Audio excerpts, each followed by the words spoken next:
pessoal! Nesse encontro eu trouxe algumas lições aprendidas no livro Crianças Francesas Não Fazem Manha. É um livro da Pamela Druckermann. Esse livro ele fala sobre como educar e ensinar as crianças lá na França. Claro, a gente tem que ter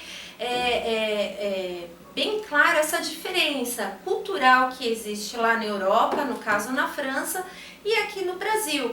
Mas esse livro ele nos traz insights, nos traz dicas e sugestões que nós podemos adaptar e usar no nosso dia a dia aqui no Brasil. Que eu acho que isso é o bacana, o interessante. Sempre que a gente lê alguma obra, procurar algo benéfico que nos agregue valor, nos agregue conteúdo. E em cima de um pouquinho que a gente tem falado sobre adaptação, eu achei pertinente e interessante trazer algumas lições que foram adquiridas com essa leitura, tá? Uma delas é a questão da insegurança que os pais sentem, né? É percebido que os pais se sentem angustiados, se sente às vezes com medo, inseguro em relação ao tratamento com o filho, se ele está fazendo direito, e trazendo para o nosso contexto a inserção da criança na escola. Será que eu estou fazendo a coisa certa? É o momento certo? É muito angustiante, é muito dolorido, mas aí o livro nos traz alguns apontamentos que nos remetem até o que nós já conversamos anteriormente. Bom, se eu decidir a escola que eu vou colocar meu filho, através de pesquisa, conversar com pessoas, verifiquei que a escola é regulamentada, visitei a escola, conversei com os profissionais, levei o meu filho se sentiu à vontade, eu me senti à vontade, o ambiente é adequado, a criança aparentemente gostou. Claro, vai chorar no começo? Vai, mas como a gente já conversou, também faz parte do processo de adaptação. Mas enfim, uma vez você determinou que aquela seria a escola adequada para o seu filho, por que então não se sentir seguro e confiante com a sua decisão?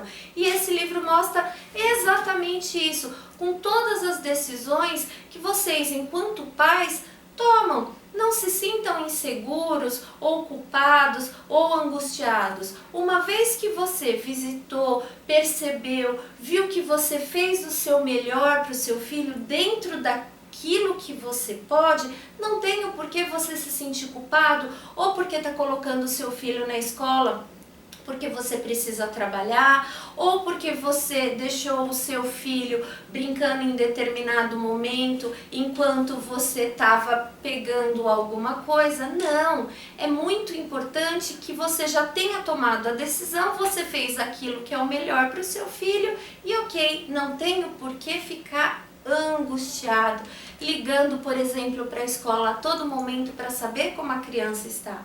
Não é necessário. Você se sentiu seguro e confiante. Automaticamente, essa confiança e essa segurança que vocês, enquanto pais, sentem é transmitida para a criança.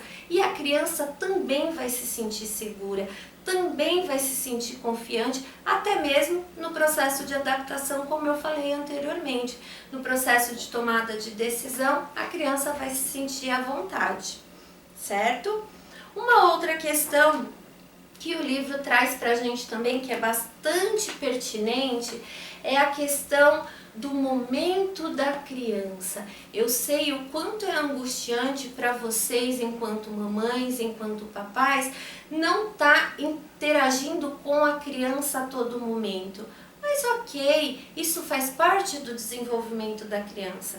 Por exemplo, a criança está num ambiente onde ele está adequado para ela. Não corre risco para a criança. Você sabe que a criança não vai se ferir. E você está observando o que está acontecendo, mesmo que distante. É bacana, porque a criança consigo mesmo, ela está contribuindo para ela mesma se desenvolver. Isso faz parte do processo de desenvolvimento da criança. Isso faz parte da cognição da criança, porque é um aprendizado. Ela está se reconhecendo, se conhecendo. Isso é muito importante. Claro, você está observando, a criança está interagindo ali no momento. De repente ela vai sair dali e vai, por exemplo, chegar até uma tomada e você vê que isso vai gerar um risco para a criança, aí você vai interferir. Caso contrário, não se sinta culpada por você não estar interagindo com a criança em determinado momento. Não tem problema, isso faz muito bem para a criança, ela consigo mesma. Isso é bacana. Agora, se a criança está brincando, vai mexer, por exemplo, novamente na tomada e olha para você indicando que ela vai mexer, lembra do vídeo servir e devolver? Pois é, ela está te servindo de forma que você vai devolver essa atitude, com uma atitude para essa criança. Aí tudo bem, mas caso contrário, não tem problema nenhum a criança ficar brincando consigo mesmo ali num cantinho apropriado para isso. É super tranquilo. Uma outra questão, também muito pertinente, que eu achei bem bacana, gente, olha, super indico esse livro, é a questão assim, a criança tá chorando, e aí você sai correndo para ver o que está acontecendo. É angustiante? Imagino que deva ser. Nossa, meu filho tá chorando, o que está acontecendo? O que eu tenho que fazer? Será que ele tá com alguma dor? Às vezes, ele está fazendo isso simplesmente para manipular, para chamar a sua atenção. Lembra que a gente já conversou na questão da adaptação escolar, que isso é muito relevante? A criança ela tem a capacidade de manipular o adulto com o choro, mas o choro às vezes é muito importante para a criança. Por quê? Eu vou usar como exemplo um bebê que, por exemplo, está dormindo, tá? Aí o bebê tem alguma sensação que faz parte do ciclo do sono e a criança chora. A mãe sai correndo e pega a criança no berço. Isso não é legal. Por quê? A criança ela vai sentindo que cada vez que ela fizer um é, a mamãe vai pegar. Então, toda vez eu vou fazer um é porque o colo da mamãe é mais gostoso. O interessante é a criança fez aquela choramingada, você vai e observa o que aconteceu, mas não toca. Se tá tudo bem, deixa, porque a criança ela tá descobrindo o corpo, ela tá descobrindo o que está acontecendo. Isso faz parte desse processo da criança. Não é que você não tá sendo uma mãe presente, você não tá sendo uma mãe bacana, não, muito pelo contrário, você está sendo extremamente presente. Você só não está interferindo. Claro, vocês enquanto mãe, vocês têm essa sensibilidade em observar se o choro da criança é de dor, se o choro da criança é algum incômodo muito forte, ou se esse choro realmente é de manha ou de algo diferente que aconteceu, mas a criança é capaz de sozinha entender o que aconteceu. Mais uma vez eu falo, eu imagino quanto deva ser dolorido para vocês, enquanto mães, ver um bebê ou uma criança chorando e falar, e agora? Eu mexo ou não mexo? Mas esse livro, ele traz isso pra gente. Você não tocar na criança também é benéfico. Observe o que está acontecendo, porque você é preparada para isso enquanto mãe. Bom, pessoal, uma outra lição que esse livro nos traz, ela é um pouco polêmica, mas eu acho que vale a pena para refletir, tá? Para mim ela fica apenas no campo teórico, mas eu resolvi dividir com vocês porque eu achei interessante a forma com que os franceses lidam com o choro da criança, né? Muitas vezes a gente sabe, né, que as mães são inatas, percebem quando a criança está se sentindo angustiada ou necessitando de alguma coisa, mas vale destacar que a gente sabe que as crianças têm a capacidade de manipular o adulto, né, visto no período de adaptação. O livro ele traz como exemplo bebês, né? Não sei se todos sabem, mas nós temos várias fases durante o sono. E o que o livro traz pra gente? Quando o bebê vai mudar de fase, ele chora.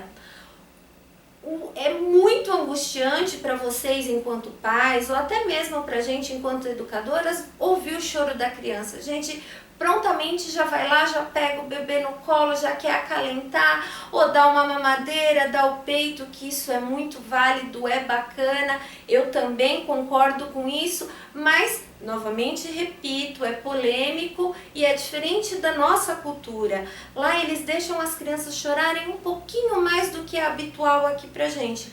Como eu disse, dessa questão da mudança da fase do sono, né? Quando o bebê está mudando de fase, é percebido que ele tem um desconforto muito grande, ou seja, ele acorda várias vezes durante o sono. E aí, cada vez que a criança acorda, vocês, enquanto pais, vão lá e observam o que está acontecendo. Consequentemente, ninguém dorme durante a noite. Os franceses agem um pouquinho diferente, tá? Quando a criança está nessa questão de mudança de fase de sono, ela dá aquele choramingo, o que é normal.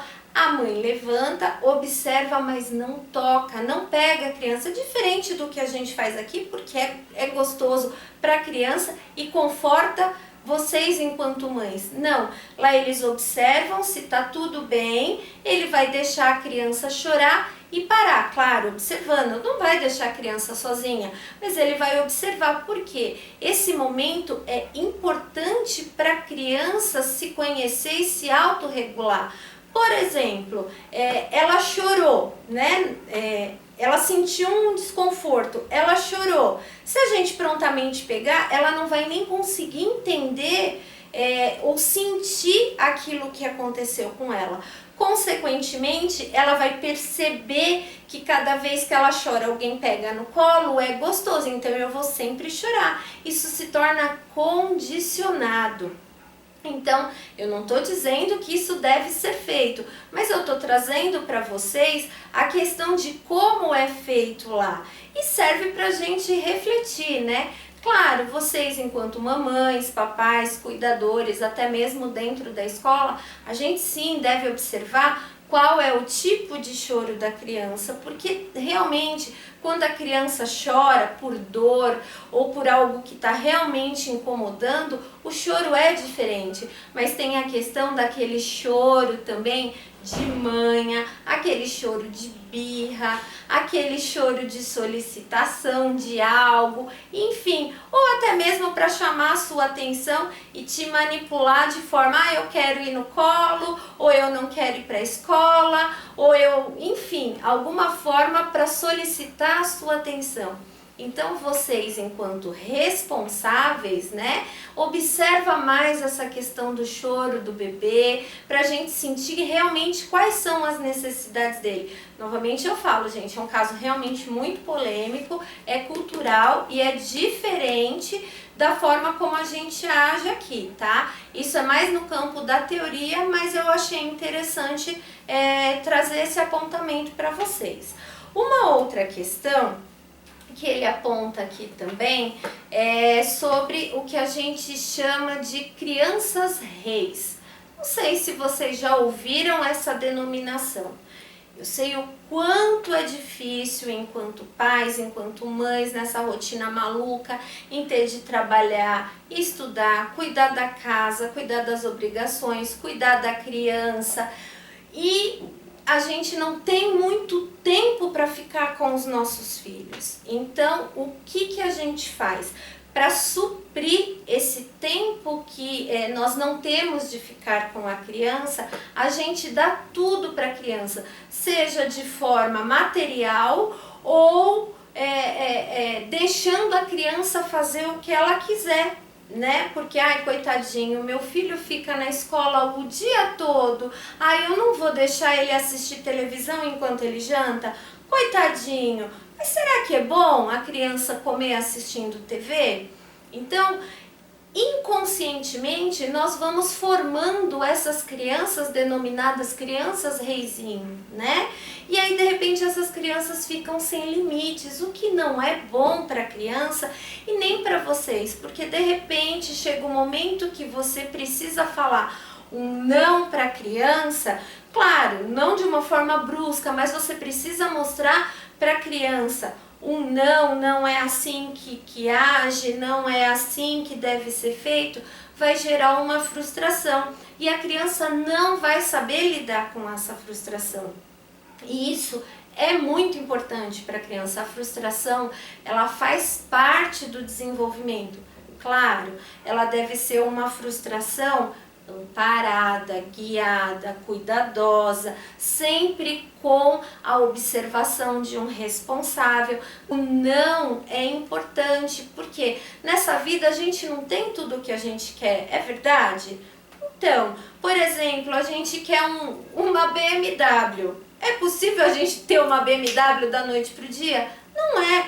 Isso gera algum desconforto, alguma frustração. De repente a gente precisa trabalhar muito para ter essa BMW. Então, assim, claro, é relativo, né? Existem aquelas pessoas que conseguem com mais facilidade. Mas no geral a gente sabe que uma BMW não cai do céu da noite para o dia. Isso sim gera uma frustração. E nós, enquanto adultos, já sabemos lidar com isso. Então, por que não ensinar isso também de uma forma branda, carinhosa, cuidadosa para os nossos filhos? E isso vai fazer com que ele também não sofra dentro do ambiente escolar. Por quê? O que eu vejo acontecer na escola? A gente brinca muito com aquelas pecinhas de encaixe.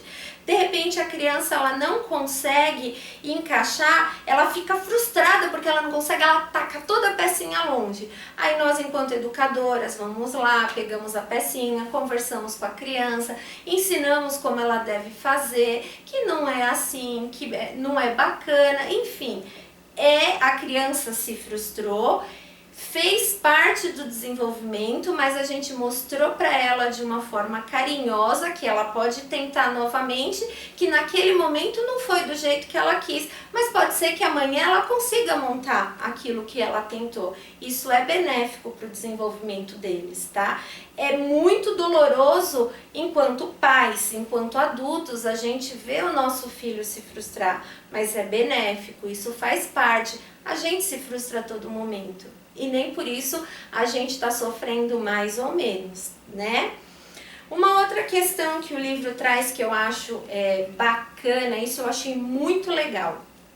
Novamente, falando da questão de tempo, né? Trabalhamos, estudamos, cuidamos da casa, cuidamos dos filhos, somos pais, mães, enfim, profissionais, e a gente não tem muito tempo para ficar com nossos filhos. Então, no momento que a gente tem um tempo, vamos ficar com eles integralmente. Vamos fazer com que esse tempo seja realmente ativo. Vamos nos entregar a esse momento. Vamos participar das atividades, das brincadeiras com a criança. É muito bacana para a criança tá ali brincando de tinta e o papai e a mamãe tá brincando junto. Nesse momento, esqueça que você tem louça para lavar, esqueça que você tem um livro para ler porque você tem que entregar a sua tese na faculdade ou o que quer que seja. Se você se dispôs de ficar com esse tempo com seu filho, fique inteiramente. Por quê?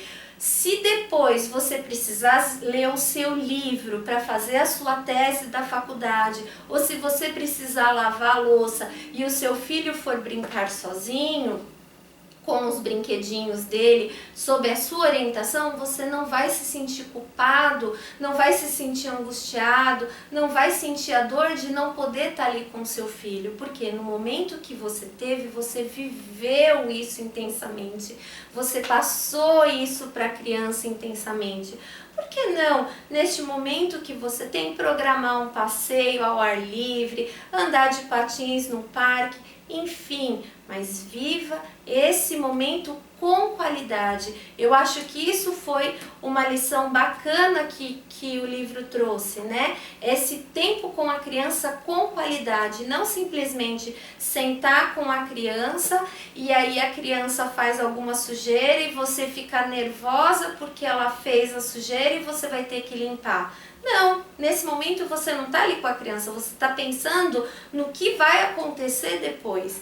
Então é a qualidade, é o viver intensamente, de forma ativa, esse tempo que você tem com o seu filho. Mesmo que ele seja pequeno, mas faça dele o melhor tempo.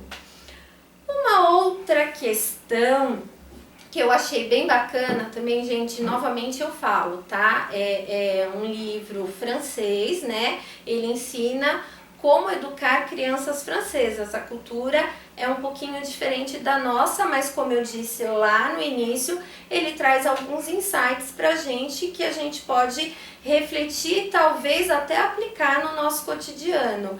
É entender que tudo que você faz para criar, tudo que você vai fazer, né, independente de ser para criança ou para você, faça sem culpa. Por quê? Nós, enquanto adultos, a gente inconscientemente nós temos essa sensação de culpa.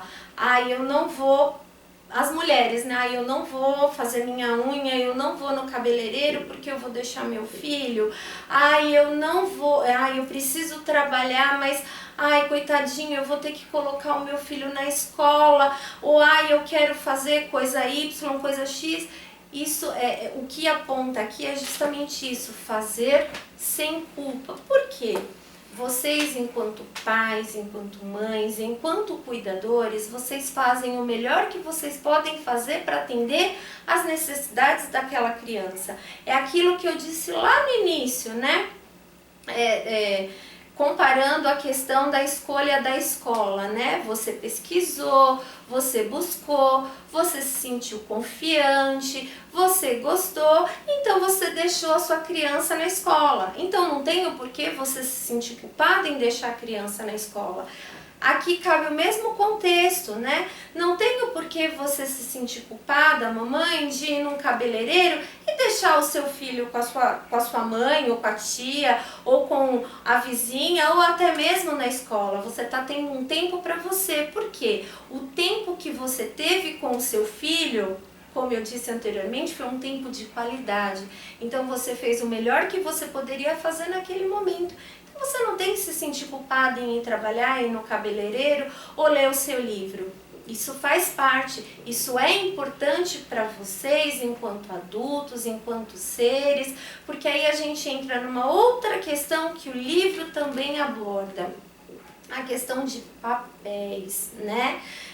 O papai, ele tem o papel de pai, ele tem o papel de esposo, ele tem o papel de profissional, ele tem o papel de amigo, assim como a mãe tem a questão de ser mãe, de ser esposa, de ser profissional, de ser amiga, de ser fitness, enfim, são os papéis. Ela é filha, vários papéis. E esses papéis são interligados. Eu vou usar agora a metáfora dos pratos. Eu não sei se vocês já viram aqueles pratos equilibristas, né? São os papéis que a gente tem na nossa vida. Por exemplo, a gente começa a girar um prato, põe o outro e todos vão girando. Quando um vai parando, a gente vai lá, mexe de novo e, consequentemente, nenhum prato vai cair. A mesma coisa funciona com os nossos papéis, com a nossa vida. É doloroso? Poxa, se é. É complicado? Muito. Dói? Pra caramba. A gente dá conta? Nem sempre. Então, assim, é muito importante nós, enquanto adultos, termos as clarezas dos nossos papéis, né? Eu, Alessandra, enquanto diretora de escola, também tenho que ter essa clareza dessa diferença de papéis. Muitas vezes a mamãe, por exemplo, ela se dedica tanto à maternidade que ela acaba deixando de lado, por exemplo, o papel de esposa. Vocês já viram isso acontecer? Quando a mamãe, por exemplo, assume demais o papel da maternidade, deixando um pouquinho de lado o papel de esposa, acontece da relação se desgastar. E infelizmente já ouvimos relatos de casamentos desfeitos por conta disso. Por quê? Ela só queria saber do filho e esqueceu de mim. É justamente isso, né? Não conseguiu administrar todos os papéis que nós devemos executar simultaneamente, né? Um outro exemplo que pode ser dado é a máscara de oxigênio dentro de um avião. Nós estamos viajando e aí ocorre uma turbulência e caem máscaras de oxigênio. O que é falado no início? Antes de você colocar a máscara na criança, coloque em você, porque você precisa se proteger, você precisa estar pronta para poder ajudar um outro, né? Então você só vai conseguir ajudar o seu filho se você estiver pronta. E isso é a questão do papel. Você só vai conseguir ser uma boa mãe se você também for uma boa esposa. Isso é necessário para você enquanto ser humano, né? Isso é necessário para todo mundo, né? Entender a clareza de papéis para conseguir coordenar tudo isso que causa assim angústia, causa assim desespero. Às vezes a gente fala, nossa, não dou conta, mas dá, a gente dá conta de tudo isso, por mais doloroso que seja. A única coisa é que a gente tem de ficar atenta a isso, né? Então, uma vez entendido que nós temos esses papéis, uma vez entendido, né, que você é mãe, que você é pai, que eu sou educadora, não tem o porquê você se sentir culpado. Novamente eu volto à questão em deixar o seu filho na escola, porque você já escolheu aquela instituição por todos os motivos que eu já mencionei algumas vezes. Não tem por que você se sentir culpada de querer ir no salão fazer a sua unha ou arrumar o seu cabelo. Não tem por que você se sentir culpado de ler o seu livro para a sua tese da faculdade.